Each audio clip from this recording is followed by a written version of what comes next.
Hi everybody, it's Angela. I am the founder of Liv Tall, and today I am actually at the manufacturer that is producing my clothing collection, and I'm here with my friend Angela. Yes, there are two of us, who is, fortunately, I get to call a friend and a colleague in the fashion industry here in Arizona, and she is the co-founder of Fabric, which is the manufacturer here. How many years have you been here now? About 5.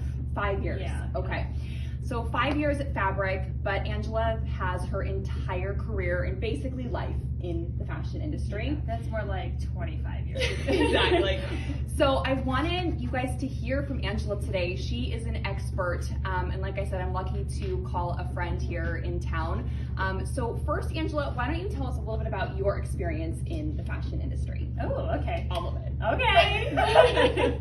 So yeah, it's been about 25 years, maybe a little bit more, but I started my career in Los Angeles, and I actually went to FIDM and worked in the industry at a couple of big brands. Mike Diamond from the Beastie Boys owned a clothing line called X Large, and that's where I got my start as the cutter and sort of the peon. You know, I worked a lot in behind the scenes in cutting out patterns and fabrics and got to know everything, and then moved my way up into production and ended up being the production manager. And that gave me the experience to really understand how a brand makes their clothes and what the connections are that you need to have to actually get through manufacturing, which is a whole other story. And eventually used those contacts and that knowledge to create my own brand with a partner that was an actress on Days of Our Lives.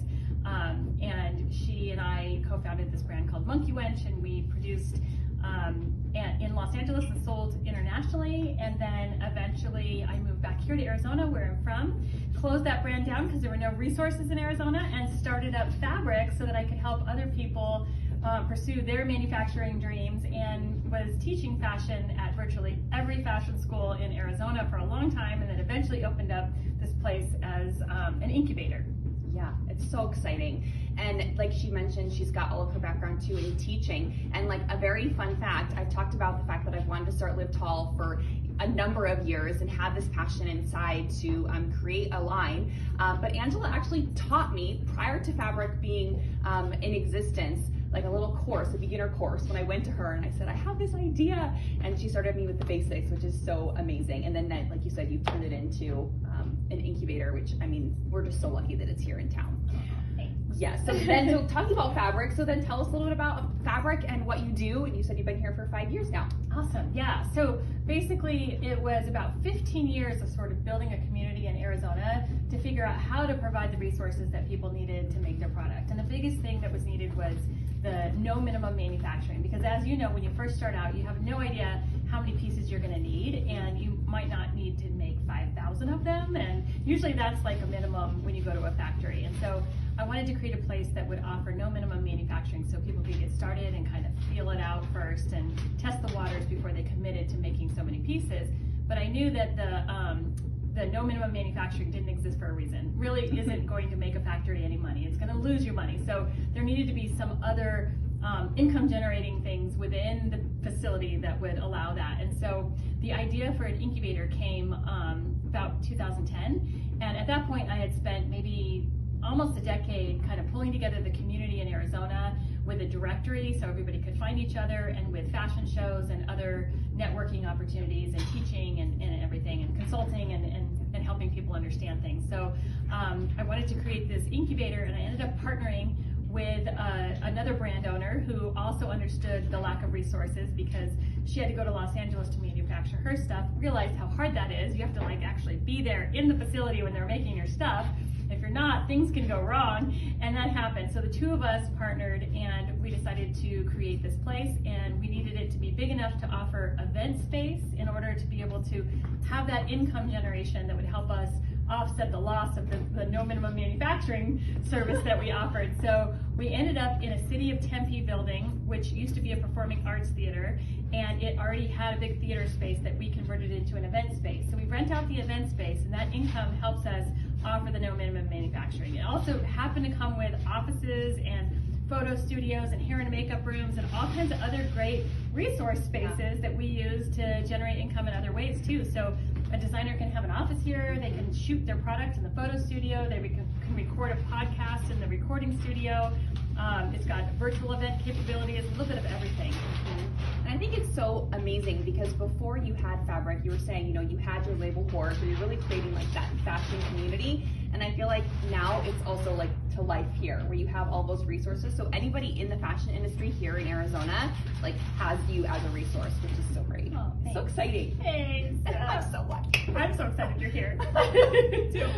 So now that you're in the manufacturing world, like what can you tell us or tell anybody out there, like what's kind of the future, what's happening with manufacturing? Oh, that's such a good question. So I think the fashion industry is in a big disruption right now because everything went overseas many years ago, and we all have been trained as consumers that our products should cost less than our lunch. And that's really wrong, because if you knew what went into manufacturing, there's no way something should be that inexpensive. How many hands touch it and what goes into it, it really is an art form, and it takes a lot of skill. And when you get something mass produced in very large quantities overseas, there's a big unsustainable part of that, and there's also a lot of questionable labor practices that probably went into it to get it that affordable. And you have to overproduce, so you end up with all this excess that ends up getting like burned or put in the landfill, and it's just a broken system. So we think here that the future of fashion is reshoring manufacturing and actually putting it back into the hands of the artists and the people who are the creatives that are coming up with niche ideas for products that maybe aren't being fulfilled by those bigger brands that are making 500,000 of the same thing. So if you've got like a unique body type like Tall, or maybe even somebody who's making something for a specific target customer that isn't being served in some way, then that's the key. And so when you can actually create something for a demand that's out there and then make it in the quantities that are needed right on demand, that is the future of fashion. And so on-demand manufacturing is really what we're trying to move towards.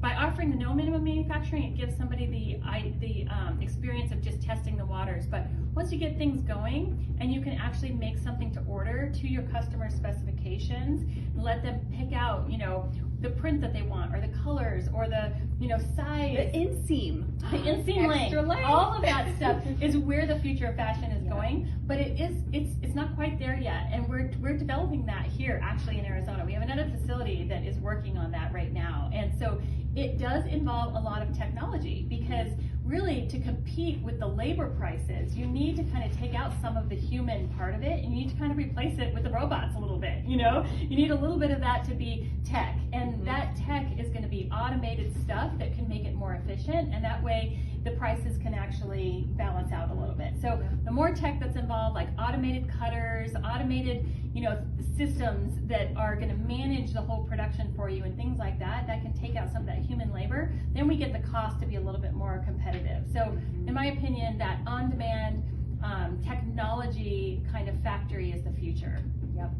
And that, like you said, it's so amazing for sort of those niche markets, which of course Liv Tall falls in, to have those extra specifications.